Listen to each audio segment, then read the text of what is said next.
Alright, so I've been using the Sony 35mm f1.4 G Master for nearly a year now, and I feel like I can give my proper thoughts on it. This is one of them lenses where you think, oh, would look really nice in my camera bag, but I'm not gonna lie. Every time I go out when I'm not recording a video, this is always on my camera. Question is it really worth the money in 2025? Let's talk about it.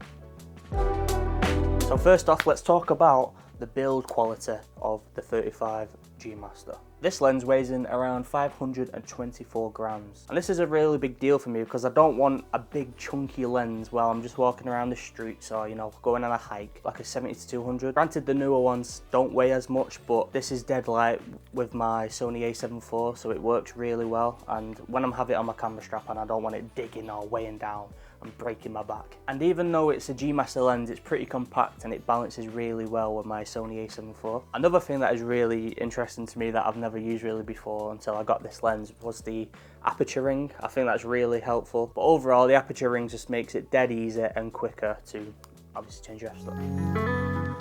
Before I actually got the G Master, I was using the 24-105mm f4, so I'm used to shooting around f4 to f5.6 anyway. When it comes to the 35 G Master, I just tend to fiddle around. I try and go wide as possible sometimes, but I have came to the issue that I think it needs a service. So at f1.4, it's not sharp for me, so I need to actually get this booked into a service, and also my camera, because it's not had a service yet. And I've had it for coming up to 2 years now. So I need to service this. This is, I think I've seen somewhere, let me know in the comments how often you do service your equipment. I've seen people service their camera equipment every year, but I'm still, obviously, I'm lazy when it comes to this, even though yeah. What I find the sharpest at the moment is not f1.4, obviously, as I just explained it, but sometimes f1.8, f2, and then most certainly I like f2.8. So yeah, if you are in the same boat as me where the f1.4 is not sharp and it needs a service, then definitely have a look at servicing your stuff, because that is one thing on my to-do list this year, is to get both things serviced. Before I went off on a tangent, I was using the 24-105, and when I went to go out photograph, I was staying between, you know, 30mm to 40, 50 maybe, it really depends, but I was staying between 30 and 40, so 35 was literally the perfect, you know, focal length for me, because I don't like going too wide where it goes all distortive. Distortive? Is that even a word? I didn't want to go wide enough because I didn't want the lens to be distorted. I don't even know. Please understand what I'm saying. And I didn't want to go narrower or, you know, more zoomed in, so 35mm was literally the perfect, and is the perfect focal length for me. But also the 24-70 is winning me over. All the lenses are literally just flooding my brain like, you need me, but I cannot afford that, so yeah. So what I was trying to say was, it's wide enough for environmental stuff, and it's also amazing for portraits.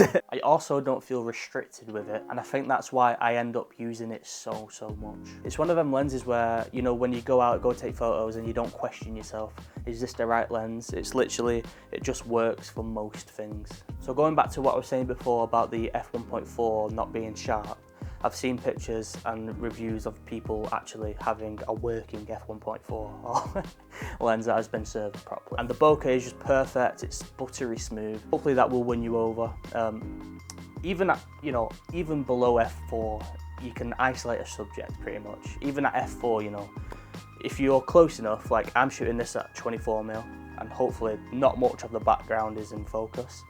And f4 is, if I come closer, see, just, all you gotta do is go closer. Use your legs to zoom or walk away to make it, to include everything pretty much, if that makes any sense. But obviously if you'll put your aperture at the widest, f1.4, it means you can lower your ISO, which will obviously reduce grain. I don't think that really matters with some of the mirrorless cameras nowadays, because the denoise in Lightroom is absolutely amazing. It has saved me a couple of times, not gonna lie. But yeah, going back to the bokeh, just buttery smooth, not distracting whatsoever, and it just isolates your subject. So yeah, cool.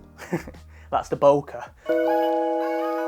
Another good thing to talk about is autofocus. I've not had any problems personally. I'm not sure if any other people have. You'll have to double check some other reviews. But if you're big on autofocus, I've had no problems with this lens whatsoever. Even when I've been shooting, you know, equine stuff, I've had it on the f4 mostly, and I've been just, you know, walking around doing some BTS photos, and I'll show you some pictures. And it works really well. Autofocus when there's multiple subjects in frame, you know, I'm not fighting it whatsoever. It's doing its job pretty much. So yeah, props to the autofocus. So yeah, whether you're shooting portraits or, you know, street photography, I'm sure the autofocus will do you justice. But obviously, because it's a prime lens and it's a G Master, the price is a bit hefty. I think it was around £1,500 when it first came out. And I think it's estimated around 1,300 like resale price on Currys. I got mine from a wedding photographer that I know near me, and he gave me a pretty nice discount, not gonna lie. I think that's why it needs a service, because he was a wedding photographer. No scratches whatsoever, perfect condition. It needs a service, as I said like a million times in this video.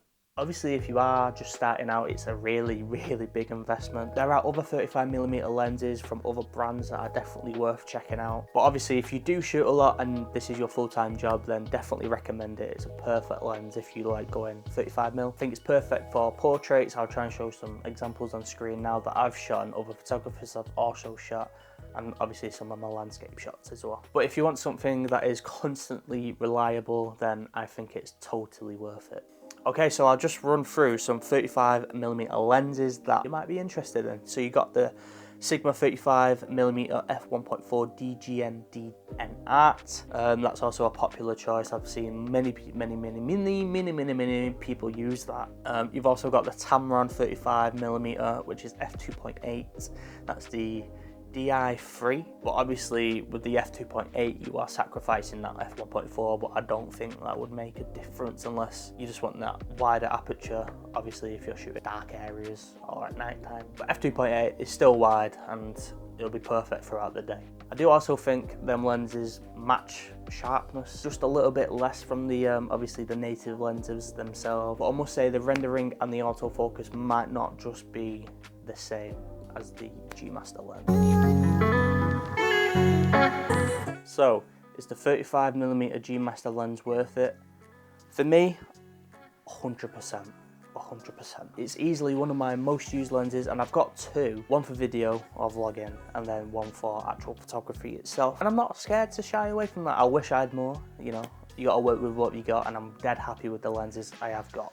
It also just fits the way I shoot. I love to shoot 35mm because it looks natural to me. I like shooting landscape, I like doing portraits and product stuff, and it just works perfectly with my workflow. It's got the perfect, you know, sharpness that I need at the certain apertures that I use, you know, f5.6. It's just sharp to a T. But if you are considering it, I hope this video has helped you a tiny bit. Let me know in the comments if you have any questions or if you have used it yourself. If you have found this video a tiny bit helpful, please leave a like, comment, and maybe subscribe. Turn on the notification bell, there's a new video every single Wednesday at 6 PM. Cheers for watching, I'll see you in the next one. Ciao for now.